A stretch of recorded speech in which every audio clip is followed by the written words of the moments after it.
Have you ever watched someone sell their dignity for a stack of cash? Richard Sterling thought that's exactly what was happening. He stood in the middle of the crowded ballroom at the Pierre Hotel, sneering as he threw $10,000 bill by bill into his ex-wife's face. He told the room she was a leech. He told the press she was nothing without him. He was wrong, because the man didn't realize that the very money in his hand, the suit on his back, and the building we were standing in were all owned by her. This is the story of how the invisible wife destroyed an arrogant empire without ever raising her voice. The divorce papers had been signed for exactly 6 hours when Richard Sterling decided to make it a public spectacle. It was the annual Sterling Future Gala, held in the grand ballroom of the Plaza Hotel in New York City. The air smelled of expensive perfume, stale champagne, and aggressive ambition. Richard, the CEO of Sterling Logistics, was the man of the hour. He was 42, handsome in a way that money can buy, teeth veneered to perfection, a tan from St. Bart's, and a bespoke Brioni suit that cost more than most people's cars. Hanging on his arm was Chloe de Winters, a 23-year-old influencer whose primary contribution to society was unboxing videos and looking adoringly at Richard. And then there was Isabella. Isabella Hart, formerly Sterling, stood near the back of the room by the kitchen doors. She wasn't wearing a designer gown. She wore a simple, charcoal grey dress that she'd owned for 3 years. Her hair was pulled back in a severe, practical bun.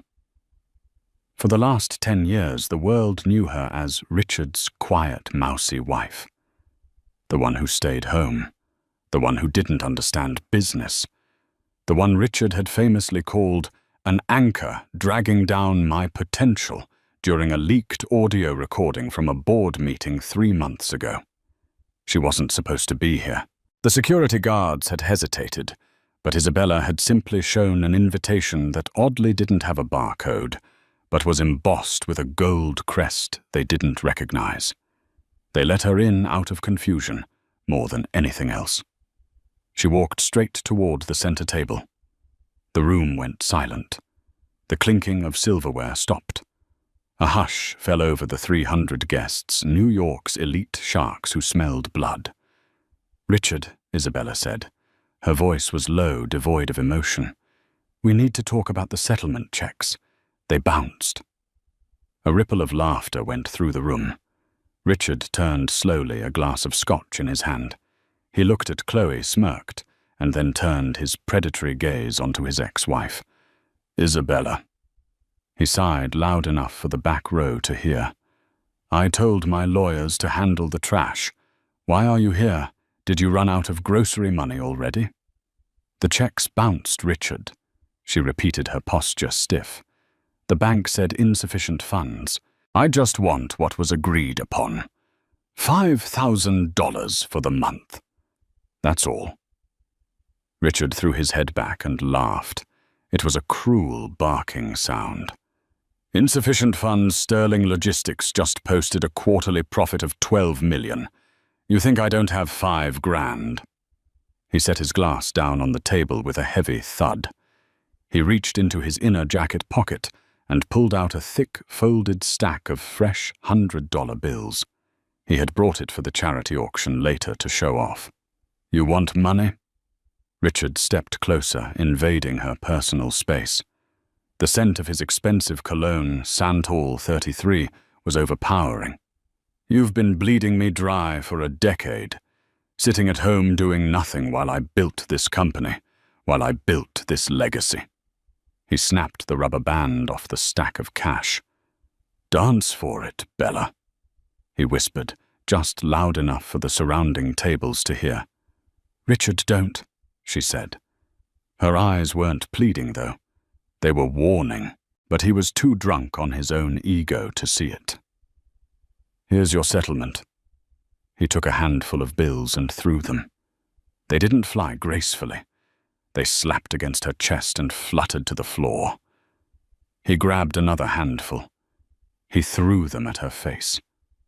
The sharp edge of a crisp bill nicked her cheek. "Take it!" he shouted, his face twisting into a mask of rage. "Pick it up. That's what you are, a scavenger." The room was dead silent. A few people looked uncomfortable, but no one moved. In this circle, you didn't interrupt Richard Sterling. He was too powerful. You just watched the car crash. Isabella stood frozen. The money littered the floor around her cheap heels. Chloe de Winters giggled, covering her mouth with a manicured hand. "Pick it up," Richard hissed, pointing at the floor. "Pick it up and get out of my sight. And if you ever come back to my hotel or my company again, I'll have you arrested for trespassing." Isabella looked at the money. Then she looked up at Richard. For the first time all night, a small, ghost-like smile touched her lips. It wasn't a smile of submission. It was the smile of an executioner, checking the sharpness of the blade.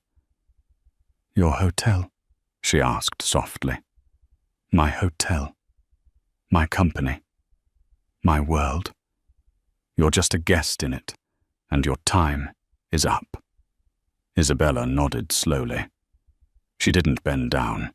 She didn't pick up a single bill. She reached into her clutch, a worn leather thing, and pulled out a phone. It wasn't the cracked iPhone 8 Richard thought she used. It was a sleek black satellite phone with no brand markings. She pressed one button and held it to her ear. "It's done," she said into the phone. "Execute Order 66. Cut him off. Everything." She hung up, turned on her heel, and walked away. The crowd parted for her, like the Red Sea, not out of respect, but out of sheer confusion. Richard yelled after her, "That's right. Walk away, and leave the money. You don't deserve it." He turned back to his guests, spreading his arms wide, trying to regain the room's energy. "Apologies, everyone. Sometimes you have to take out the trash manually. Now let's get back to the auction." He didn't notice that his phone sitting on the table had started to buzz. Then Chloe's phone buzzed. Then the CFO's phone at table 4 buzzed. The massacre had begun. Isabella walked out of the Plaza Hotel and into the biting November wind of Central Park South. The doorman, a kind man named Henry, whom she had known for years, looked at her with pity. "Taxi Mrs. Sterling?" he asked gently. "It's Miss Hart, Henry, and no thank you." As she descended the final step, a car pulled up to the curb. It wasn't a yellow cab. It wasn't an Uber. It was a phantom black Rolls-Royce Phantom 8 with tinted windows so dark they looked like voids. The license plate was simple, IH1. Henry the doorman dropped his clipboard. The rear door opened not by a driver, but automatically. Isabella slid inside. The interior was a sanctuary of white leather and silence.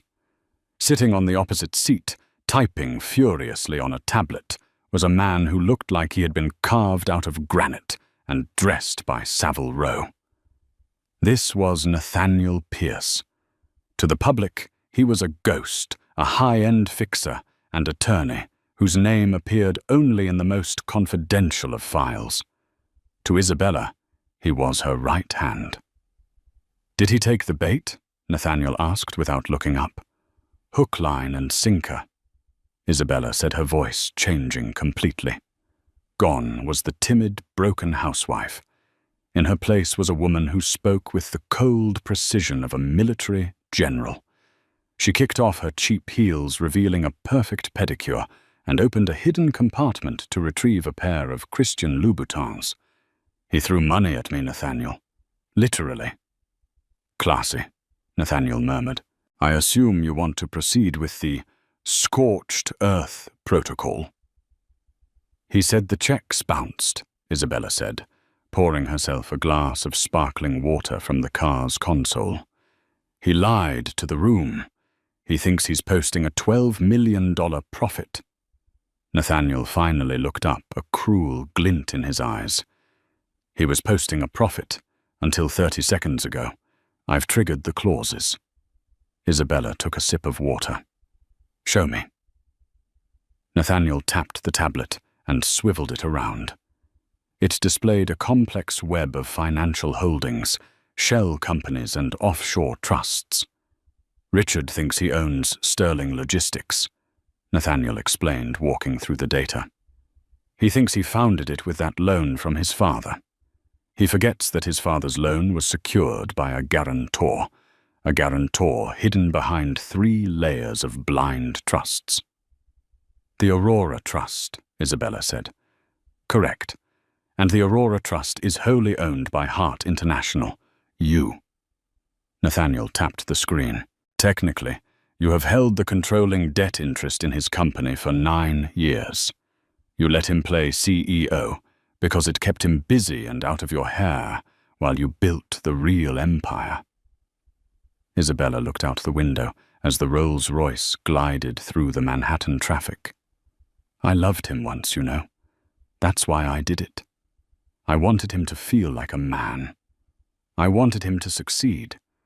I funneled my own inheritance, the money my grandmother left me from the oil fields in Texas, into his failing logistics company. I cooked the books legally, so he'd never know he was bankrupt 3 times over. And his repayment was adultery and humiliation, Nathaniel noted dryly. Chloe, Isabella said, saying the name like it was a disease. He bought her a condo in Soho last week, using the corporate card. My corporate card, effectively. So what's the first move? Isabella looked at the tablet. He mentioned the hotel. He told me if I came back to his hotel, he'd arrest me. The Plaza event is rented, but he's staying in the penthouse suite for the week, Nathaniel confirmed. He put it on the company tab. Who insures the company's liabilities? Isabella asked. Vanguard Indemnity, which is a subsidiary of, well, you. Pull the insurance, Isabella commanded. Right now. Flag the event as a high-risk, unauthorized gathering due to breach of conduct, specifically the CEO assaulting a woman on the premises. Void the liability policy for the night. Nathaniel's fingers flew across the keyboard. Done. Notification sent to the Plaza Hotel management. Without insurance, they can't legally host the event. The fire marshal will be notified automatically by their system. Good. What else? His credit lines, Nathaniel said. He has a personal line of credit with Chase and a corporate line with Goldman. Both are secured by his stock in Sterling Logistics. Dump the stock, Isabella said. Nathaniel paused. All of it. If we dump the hidden shares you hold, the stock price will crater. It'll wipe out 60% of the company's value in 10 minutes. The algorithmic traders will pick up the sell-off and panic. Do it, Isabella said, her eyes cold. He wanted to throw cash. Let's see how he handles it when the cash turns to ash. Nathaniel hit enter. Back inside the ballroom, Richard Sterling was laughing at a joke made by a senator. He felt like a king. He reached for his phone to check the time. He had 42 missed calls, 14 text messages, and 1 notification from his bank account, frozen suspicious activity. A young waiter looking pale and terrified approached the table. He whispered in Richard's ear. Mr. Sterling, the hotel manager is here. He says you have to shut down the party immediately. Richard stood up, his face flushing red. What do you know who I am? I do, sir. The waiter stammered. But the manager says your insurance policy was just cancelled. And, sir, the police are outside. Police for what? For fraud, sir. Something about embezzlement of Funds from the Aurora Trust. Richard blinked. He had never heard of the Aurora Trust. He looked around the room. The music had stopped. People were checking their phones. The murmurs started. "Look at the stock ticker," someone shouted from the back. Richard looked up at the giant screen behind the stage, which was displaying the company's achievements. Someone in the AV booth, panicked, had switched the feed to CNBC. The ticker for Sterling Logistics, SLOG, was in freefall. It wasn't just dropping, it was plummeting. A red line going straight down. Slog, -45%, -52%, -60%. "My money?" Richard whispered. That's all my money." In the back of the Rolls-Royce, miles away, Isabella watched the same feed on the tablet.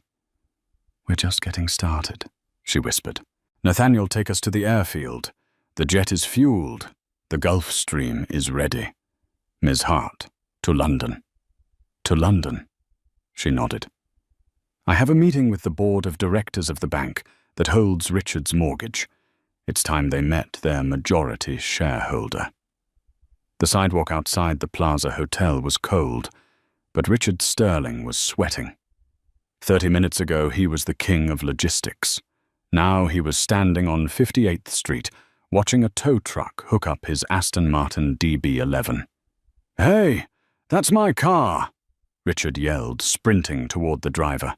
"Put it down! I'll sue you into oblivion!" The driver, a burly man who looked like he'd heard that threat 1,000 times, didn't even look up. "Repo order just came in, pal. Bank says the lease is in default." "Default? I paid the lease up front for the year." "Take it up with the bank. I just drive the truck." Richard fumbled for his phone to call his assistant, but a hand grabbed his arm. It was Chloe. Her mascara was running, but her eyes were furious. "My card was declined," she screeched, holding up a platinum credit card Richard had given her as an authorized user. "I tried to buy a flight to Miami to get away from this mess, and the lady at the counter cut it up. She cut it up in front of everyone." "Richard, Chloe, calm down, it's a glitch," Richard snapped, shaking her off. "The bank's system is down. It's a hack. I need to get to the office." "A hack?" Chloe scoffed. She pulled out her own phone. "Look at Twitter. Richard #Sterling bankrupt is trending. They're saying you were running a Ponzi scheme. They're saying you're broke." She looked at him with sudden, sharp clarity. The adoration was gone. She looked at his disheveled suit, the panic in his eyes. "I'm going to stay with my sister," she said coldly. "Chloe, wait. Don't call me until you fix this." She hailed a cab, an UberX Richard noted with disgust, and left him standing on the curb. Richard ran 5 blocks to the Sterling Logistics headquarters on 6th Avenue. He burst into the lobby expecting security to salute him. Instead, the turnstile flashed red. "Access denied." "Let me in!" he screamed, pounding on the glass. The head of security, a man Richard had fired and rehired twice just for the power trip, walked over slowly. He didn't open the gate. "Mr. Sterling, the board has suspended your clearance pending an internal investigation." "The board, I am the board. Open this damn gate." "You were the board," a voice said from behind the guard. Arthur Vance, the company's general counsel, walked into the lobby. He looked tired. He was holding a thick file. "Arthur, thank God," Richard breathed. "Tell this moron to let me in. We need to issue a press release. We need to stop the stock bleeding." Arthur shook his head sadly. He swiped his badge, walked through the turnstile, and handed Richard the file through the gap in the glass. "It's over, Richard." "What's over? The company. We just received a notice of immediate debt recall from the primary lender, the Aurora Trust." "I keep hearing that name," Richard shouted. Who the hell is the Aurora Trust? I thought we were financed by Deutsche Bank. Deutsche Bank was just the servicer, Arthur explained, his voice hushed. The capital came from a private equity fund, the Aurora Trust. The contract you signed 10 years ago, the one you didn't read because you were too busy planning your yacht trip, gave them the right to recall the entire loan if the CEO's moral turpitude damaged the brand. Moral turpitude. Assaulting your ex-wife at the Plaza Richard. It's on video. TMZ has it. Richard felt the blood drain from his face. So they recall the loan. We pay them off. We have assets. We have nothing, Arthur said bluntly. The trust also holds the liens on the warehouses, the trucks, and the IP. They've foreclosed. It's effective immediately. The locks are being changed as we speak. Richard stared at the file in his hand. He flipped it open. He stared at the signature line for the Aurora Trust. It wasn't a signature. It was a stamp, represented by H.I. Holdings. H.I., Richard muttered. Who is H.I.? Arthur looked at him with a mix of pity and disbelief. Richard, think. Who was the only person who believed in you when you started this company? Who gave you the seed money you claimed was from your inheritance? Richard's mind flashed back. 10 years ago. A small apartment in Queens. Isabella sitting at the kitchen table looking over his business plan. She had told him she had some money from a relative. She had handled the paperwork. No, Richard whispered. No, she's a housewife. She coupons. She shops at Target. She owns the building we're standing in. Richard, Arthur said softly. I just saw the deed transfer. H. I stands for Heart International. Isabella's maiden name. Richard dropped the file. The papers scattered across the marble floor of the lobby he used to think was his. London was grey and rainy, a stark contrast to the sterile, climate-controlled silence of the penthouse on the 71st floor of the Shard. Isabella stood by the floor-to-ceiling window, looking down at the Thames. She wore a white silk power suit that cost more than Richard's annual settlement offer. The board is seated, Ms. Hart, Nathaniel said, walking into the room. He placed a cup of Earl Grey tea on the glass table. How is he taking it? Isabella asked, not turning around. Badly. He tried to break into his own office. Security has footage. It's quite pathetic. Nathaniel tapped his tablet. He's currently at a bar in Midtown, racking up a tab he can't pay. Isabella turned. Her face was impassive. And the margin call triggered. His personal portfolio has been liquidated to cover the stock crash. He is for all intents and purposes destitute. He has about $4,000 left in a checking account we didn't touch, just so he can afford a flight to come beg. He won't beg yet, Isabella said. He's too arrogant. He'll get angry first. As if on cue, her satellite phone buzzed. It was an unknown number. Isabella picked it up. Hello, Richard. There was a heavy silence on the other end. Then a voice that sounded like gravel and rage. You. Me, Isabella replied calmly. You did this, Richard hissed.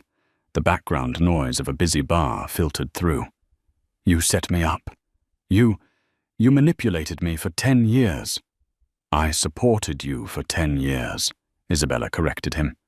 I gave you the money to start. I gave you the connections, though you thought they were yours.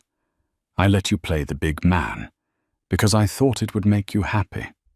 I thought if you felt successful, you'd be a good husband. She took a sip of tea. I was wrong. Money just made you more of what you already were. A bully. I'm going to kill you, Richard slurred. I'm going to find you and You're going to do nothing. Isabella cut in her voice, sharpening like a knife. Because you're not in a position to make threats. You're in a position to listen. I want my company back. It was never your company. It was an investment, and I've decided to restructure my portfolio. Restructure. Richard laughed a manic sound. You destroyed it. The stock is worthless. The stock is worthless because you were the face of it, Isabella said. But the assets, the logistics network, the software, that's all valuable. And in about an hour, I'm going into a meeting with the Royal Bank of Scotland to finalize the acquisition of those assets under a new brand. You can't do that. I already have. Oh, and Richard. What? I heard you're staying at the penthouse at the plaza. I suggest you check out. I've instructed the hotel to charge the full rate to your personal card, which I believe has a limit of 0. Isabella, please. His voice cracked. The anger was slipping, revealing the fear underneath. I have nowhere to go. Chloe left me. My apartment is sealed. Do you remember where we lived when we got married, Richard? Queens, he muttered. Astoria. 34th Street, she said. I bought that building a few years ago. I kept our old apartment empty. Key is under the mat. It's paid up for a month. Consider it my final settlement. You expect me to live in that dump? Richard spat. I'm Richard Sterling. Not anymore, Isabella said. Now you're just Richard, the man who threw money at his wife. She hung up the phone and handed it to Nathaniel. He's coming to London, she said. Nathaniel raised an eyebrow. He has no passport. You had his lawyer surrender it during the divorce proceedings. Remember flight risk. Isabella smiled. He'll find a way. He's desperate. And when he gets here, I want him to see what he really lost. She walked toward the double doors of the conference room. Ms. Hart, Nathaniel asked. Yes. Why give him the apartment? Why not let him sleep on the street? Isabella paused, her hand on the door handle. Because, she said, her eyes darkening, I want him to sit in that tiny kitchen, staring at the peeling wallpaper, and remember every single day he took me for granted. The street is too easy. Memories. Memories are the real torture. She pushed the doors open. 12 men in suits stood up immediately.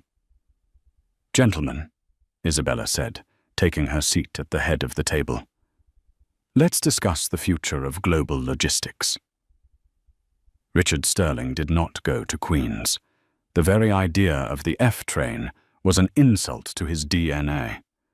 Instead, he went to the one place he thought he still had power, the Metropolitan Club on Fifth Avenue.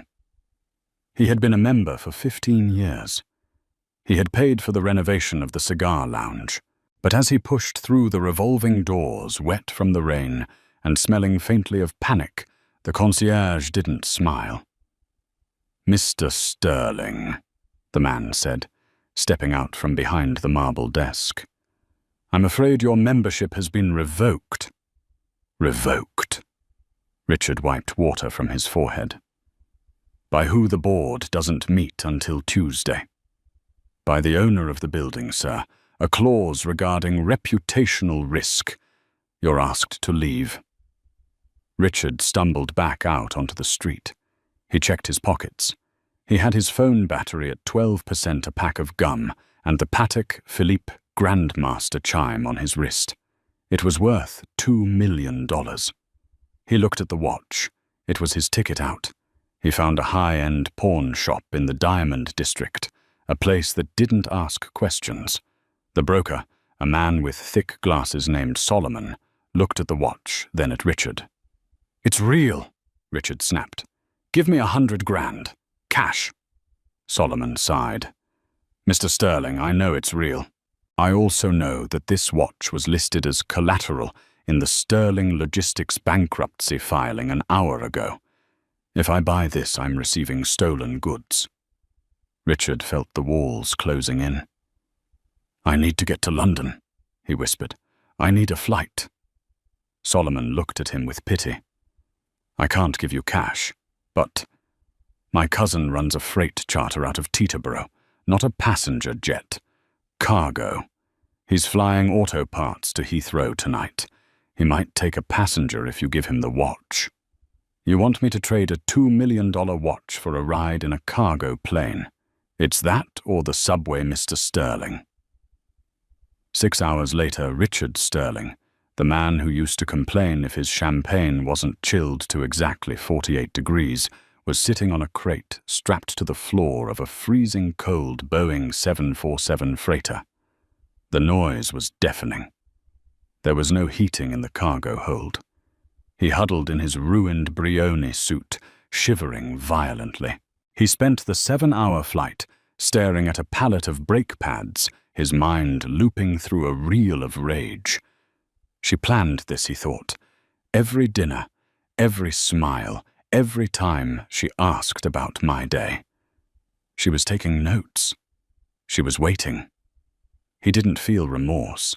He felt a burning, obsessive need to win. He convinced himself that if he could just get to London, if he could just walk into that boardroom, he could charm them. He could explain that his wife was hysterical, a scorned woman. The banks would listen to him. He was the visionary. The plane landed at Heathrow in the grey, pre-dawn light. Richard was smuggled out of a maintenance hangarette, stiff and frostbitten. He had no luggage. He had no money. He walked to the tube station, jumped the turnstile, and headed for the City of London. He looked like a ghost. His eyes were bloodshot. His stubble was greying, and his suit was stained with hydraulic fluid. But as he looked in the reflection in the train window, he didn't see a broken man. He saw a man with nothing left to lose. And those are the most dangerous men of all. The venue for the Future of Logistics Summit was the Tate Modern. The massive turbine hall had been transformed into a sleek, futuristic auditorium. The press was there in droves. Rumors were swirling. Sterling Logistics had fallen, but something new was rising from its ashes. The invitation simply said, "Heart." Richard arrived at the entrance. Security was tight. Men with earpieces checked IDs against digital lists. Richard watched from behind a pillar. He couldn't just walk in. He needed a distraction. He saw a catering van unloading crates of wine at the side entrance. The driver was distracted, arguing on his phone. Richard didn't hesitate. He grabbed a crate of Merlot, hoisted it onto his shoulder to hide his face, and walked confidently past the driver. "Late delivery," he barked at the guard by the service door. The guard, seeing the heavy crate and the suit which, despite the stains, was still clearly expensive, assumed he was a sommelier or a manager. He waved him through. Richard ditched the wine in a hallway and made his way to the main floor. The lights were dimmed. A spotlight hit the center stage. And there she was. Isabella stood alone on the stage. She looked radiant, terrifyingly powerful. Behind her, a massive screen displayed a map of the world. Glowing lines connected thousands of cities. For too long, Isabella spoke into the microphone, her voice crisp and amplified. Global logistics has been about moving boxes. It has been efficient, but it has been heartless. We treated employees like numbers and clients like cash cows. Richard bristled. She's talking about me. Today, Sterling Logistics is dead, Isabella announced. A gasp went through the crowd. We are dissolving the brand. We are absorbing the infrastructure into a new entity, Heart Global. She clicked a remote. The screen changed. It showed a list of subsidiaries, not just trucking, shipping lines, air freight, warehousing robotics, data analytics firms. Hart Global, Isabella continued, is not just a logistics company. It is an ecosystem, and we are fully solvent. In fact, we are debt-free. Richard couldn't take it anymore. The adrenaline spiked. He pushed through the crowd of seated journalists. "Liar!" he screamed. The room froze. Spotlights swung around, searching for the disturbance. They found Richard standing in the center aisle, looking like a deranged beggar. "Richard," someone whispered. "Is that Richard Sterling?" "She's a liar," Richard shouted, pointing a shaking finger at the stage. "She stole it. She stole my company. I built this. I built all of this." Security guards started to move toward him, but Isabella raised a hand. "Wait," she said. Her voice was calm. "Let him speak." The guards stopped. Richard stumbled forward, emboldened. He climbed the stairs to the stage. He stood 10 feet away from her. The contrast was brutal. She was pristine, glowing in white silk. He was filthy, smelling of sweat and oil. "Tell them," Richard panted, grabbing a podium for support. "Tell them how you tricked me. Tell them how you set me up." Isabella looked at him. She didn't look angry. She looked bored. "I didn't trick you, Richard," she said, her voice echoing through the silent hall. "I bought you." "You... what?" "Turn around," she said. Richard turned to look at the massive screen behind him. The image changed. It wasn't a business chart anymore. It was a timeline. 2014. Richard Sterling files for personal bankruptcy. Sealed. 2015 Hart International purchases Sterling debt for pennies on the dollar. 2018 Hart International secretly funds the acquisition of Omega Shipping. 2021 Richard Sterling spends $4 million of company funds on private jet travel, covered by heart injection. The list went on. Every time Richard had failed, Isabella had quietly bailed him out. Every time he thought he had made a brilliant deal, it was Isabella's holding company on the other side feeding him the win. "You were never the CEO, Richard," Isabella said softly, stepping closer to him. The microphone picked up every breath. "You were the mascot. I let you wear the suit. I let you cut the ribbons. But I made the decisions. I wrote the code. I negotiated the trade deals while you were golfing." Richard stared at the screen. The reality washed over him. He wasn't a victim of theft. He was a fraud. He had been a fraud for 10 years. "Why?" he whispered, his voice broken. "Why let me believe it?" Isabella's expression softened, just for a fraction of a second, before hardening into diamond. "Because I wanted to see if you would ever grow up," she said. I gave you the world, Richard. I thought maybe if you felt secure, you'd stop hurting people. You'd stop cheating. You'd stop belittling the staff. But you didn't. You got worse. The money didn't change you. It revealed you." She turned to the audience. "Ladies and gentlemen, Hart Global is built on transparency. We have removed the inefficiencies." She gestured to Richard. "As you can see, the dead weight has been cut loose." The audience erupted, not in applause, but in the frantic clicking of cameras. Flashbulbs blinded Richard. He stood there exposed, stripped of his narrative, stripped of his dignity. "Get him out of here," Isabella said, turning her back on him. 2 large security guards grabbed Richard by the arms. He didn't fight. His legs had turned to jelly. As they dragged him off the stage, he looked back at her one last time. She was already talking to the shareholders, pointing at a graph of projected earnings. She didn't even look back. He was thrown out of the side door. the same one he had sneaked into the rainy London alley. He landed in a puddle. As he lay there, soaking wet, a pair of polished black shoes stopped in front of his face. He looked up. It was Nathaniel. "Ms. Hart has one final message for you," Nathaniel said, opening a black umbrella. He reached into his pocket and dropped a small plastic rectangle onto Richard's chest. It was an Oyster card, a subway pass. "It has £20 on it," Nathaniel said. "She suggests you don't spend it all in one place."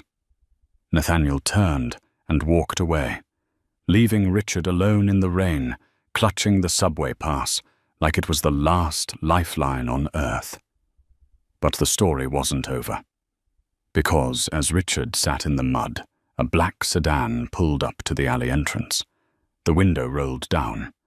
A man with a thick Russian accent and a scar running down his cheek looked out. "Mr. Sterling?" the Russian asked. Richard nodded slowly. "My employer saw the broadcast," the man said. "He hates Isabella Hart. He hates what she represents. He thinks you and he might have common interests." The back door clicked open. Richard looked at the subway pass. Then he looked at the open car door. The darkness in him hadn't died. It was just looking for a new sponsor. He stood up, wiped the mud from his face, and climbed into the car. The black sedan moved through the arteries of London like a predator swimming through dark water. Rain lashed against the tinted windows, blurring the city lights into streaks of neon blood and bruised purple. Inside, the air was hermetically sealed, smelling of expensive leather and the sour metallic tang of Richard's own fear. Richard sat in the back seat, his hands trembling. He clenched them into fists to hide the shaking, digging his fingernails into his palms until they left crescent-shaped marks. Beside him sat the man who called himself Victor. Victor was a terrifying figure. He wore a coat made of wool so dark it seemed to absorb the ambient light. A jagged scar ran from his left ear down to his jawline, pulling his mouth into a perpetual cynical sneer. He hadn't spoken since they picked Richard up from the alley behind the Tate Modern, but the silence wasn't empty. It was heavy, filled with unspoken violence and illicit promise. Richard looked out the window at the passing cityscape. He saw the towering silhouette of the Shard piercing the clouds in the distance. Isabella was up there. She was probably drinking champagne, laughing with her board members, toasting to the destruction of Richard Sterling. The thought made bile rise in his throat. "She humiliated you," Victor said suddenly. His voice was a low rumble like gravel grinding together. It wasn't a question. It was a statement of fact. Richard turned his eyes bloodshot and wild. "She stole my life. She stood on that stage and told the world I was a fraud." "And are you?" Victor asked, turning his head slowly. His eyes were cold, devoid of empathy. "I built that company," Richard shouted, his voice cracking. "I was the face. The clients trusted me, not some shadow-holding company. She thinks she can just cut me out. She thinks she can erase me." Victor reached into his coat pocket. Richard flinched, expecting a weapon. Instead, Victor pulled out a sleek industrial-grade tablet and tapped the screen. He handed it to Richard. "Then do not let her," Victor said. "My employer represents a consortium of logistics competitors, Russian, Chinese, American. They are concerned by the monopoly Hart Global is about to create. They want the playing field leveled." Richard looked down at the tablet. Illuminated on the screen was a login portal. It was familiar, painfully familiar. It was the back-end administrative access to the Sterling Logistics mainframe, the central nervous system of the company he used to rule. "Isabella is arrogant," Victor continued, his voice smooth and seductive. She believes she has already won. Tonight, she is migrating the master database from the old Sterling servers to her new Heart global cloud. For the next hour, the firewall is in a state of flux. It is vulnerable. Vulnerable how? Richard breathed, his heart beginning to hammer against his ribs. It will accept a legacy override, Victor explained. If an administrator with level 5 clearance were to log in and issue a system purge command, the migration would fail. The data on the old servers would be wiped before it reaches the new ones. Client lists, shipping routes, financial records, tracking algorithms gone. Irrecoverable. Richard stared at the glowing blue screen. It would cause billions in damage. It would cripple her before she even starts. It would kill the giant, Victor corrected him. And you would be the giant slayer. And for me? Richard asked, looking up. What do I get out of this besides revenge? £5 million, Victor said calmly, deposited into a crypto wallet of your choice. And a new identity. Passport visa, a new history. You can disappear to Dubai, to Singapore, to Rio. You can start again. You can be a king again. Richard looked back at the shard. The rain was falling harder now, drumming a rhythm of war on the roof of the car. He thought about the £20 Oyster card in his pocket. He thought about the cold cargo plane. He thought about the laughter of the audience at the Tate Modern. He didn't see the moral precipice he was standing on. He only saw a ladder. Take me to the terminal, Richard said. The car pulled into a desolate industrial park on the outskirts of East London. The buildings here were skeletal, rusted husks of the city's manufacturing past. Victor led Richard into a nondescript warehouse that looked abandoned from the outside. Inside, however, it was a fortress of technology. Banks of servers hummed in the darkness, their LED status lights blinking like hundreds of unblinking eyes. The room was freezing, kept at sub-zero temperatures to cool the massive computing power. This is a ghost node, Victor explained, his footsteps echoing on the concrete floor. We have mirrored the connection. You can execute the command from here, and it will look like a system error from within the shard itself. He pointed to a single console sitting in the center of the room, a solitary chair, and a keyboard illuminated by a harsh halogen lamp. It looked like an executioner's chair. Richard walked toward it. His legs felt heavy, but his mind was racing with adrenaline. He sat down. The chair was cold. He placed his hands on the keyboard. It felt good. It felt right. For the first time in days, he had control.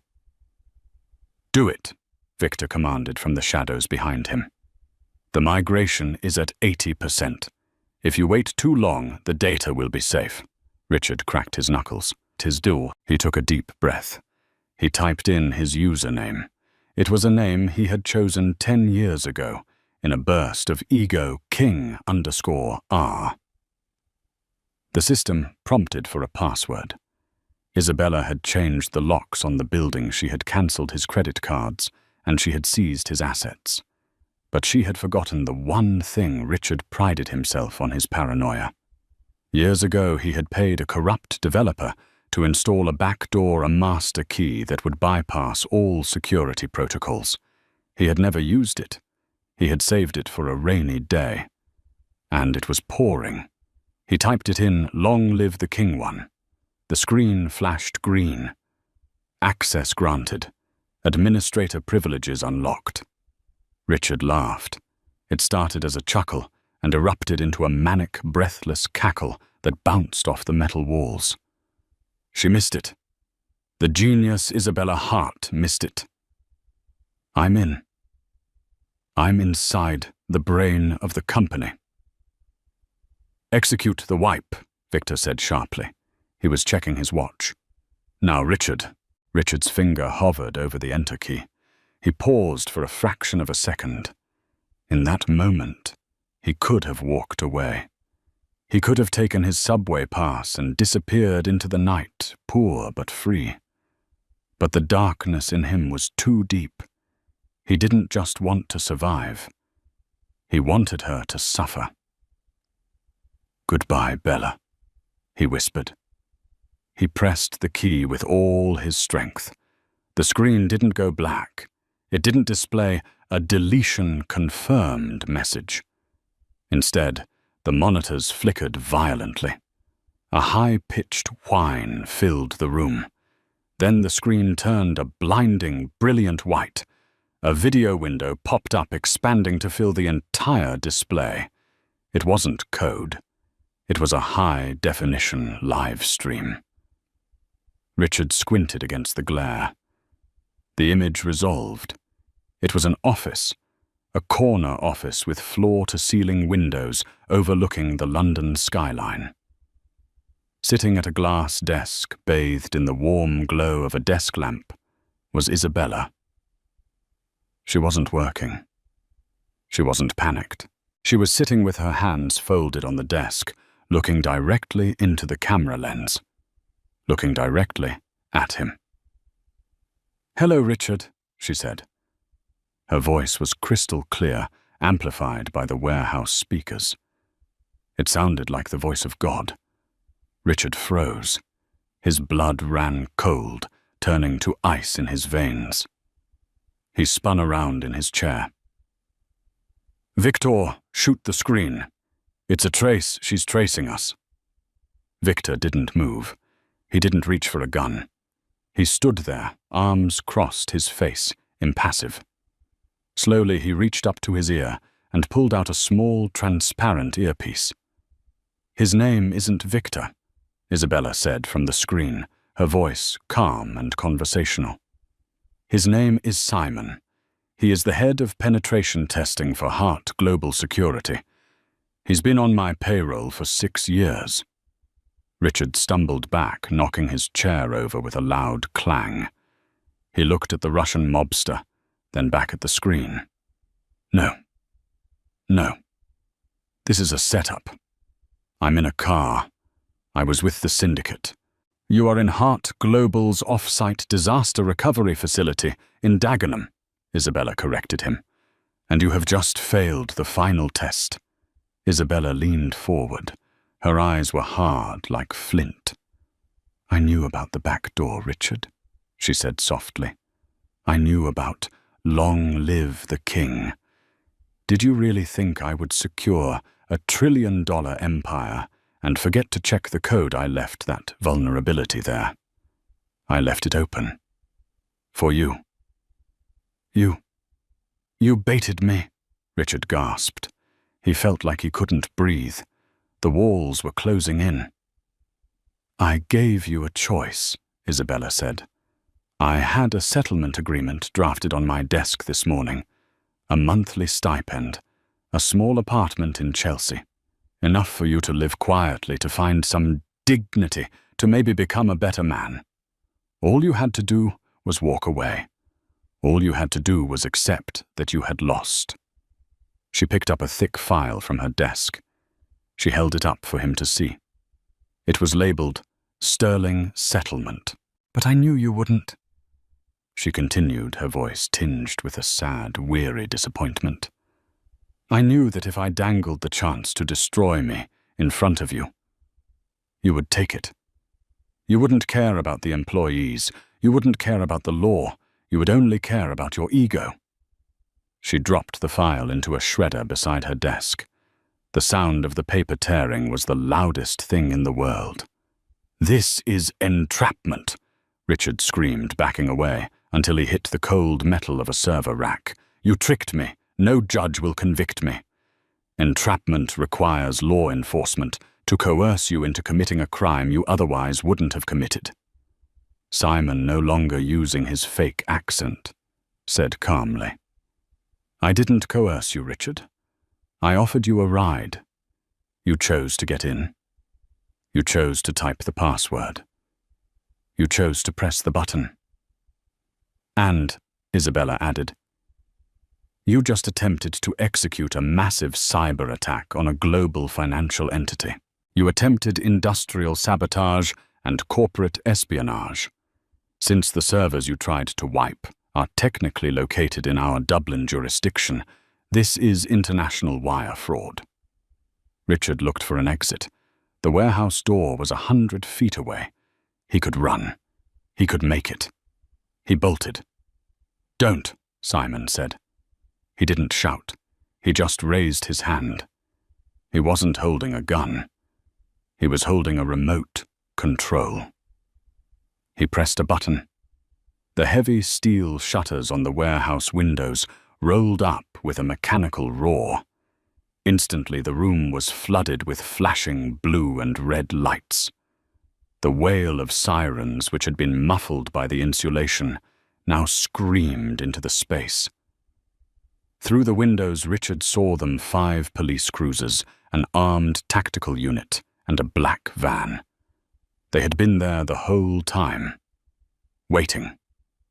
Richard stopped running. He fell to his knees. The fight drained out of him, leaving nothing but a hollow shell. He looked back at the screen. "Isabella, please," he sobbed, the tears cutting through the grime on his face. "I'm sorry. I was angry. I didn't mean it. Don't let them take me. I can't go to prison. I'm Richard Sterling." Isabella watched him on her monitor. For a second, her mask slipped. There was pain in her eyes, the pain of a woman who had wasted 10 years loving a man who didn't exist. But then she remembered the money hitting her face in the ballroom. She remembered the insults. She remembered the cruelty.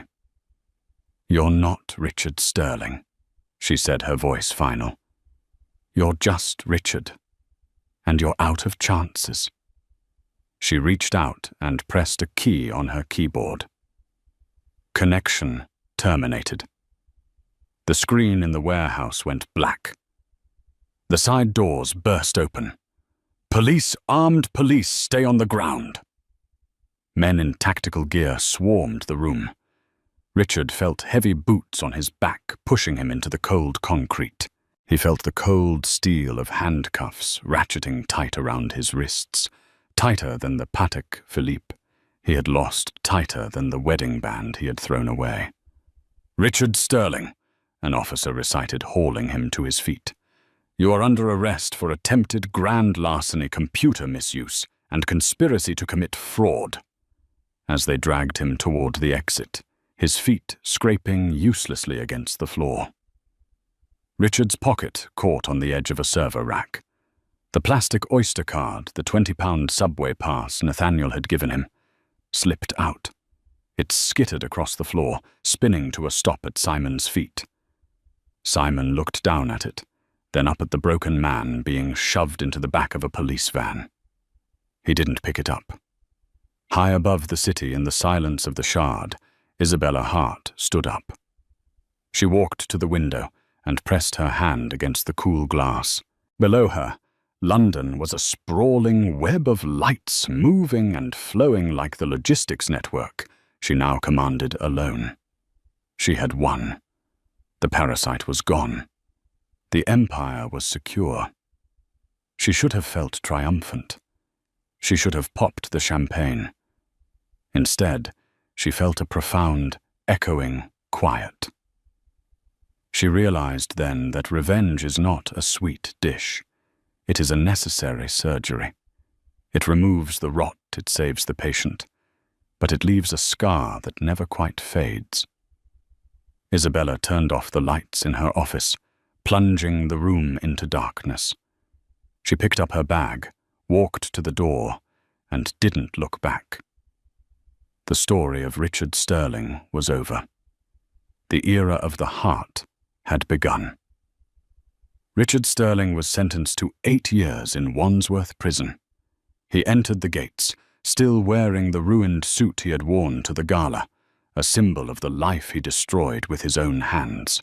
Isabella Hart went on to become one of the most powerful CEOs in modern history, using her empire to fund scholarships for women in business, ensuring that the next generation wouldn't have to hide their brilliance to protect a man's ego.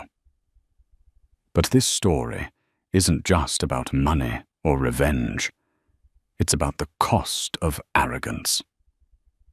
Richard thought his value came from his title, his watch, and his bank account. He threw money in his wife's face because he thought it made him powerful.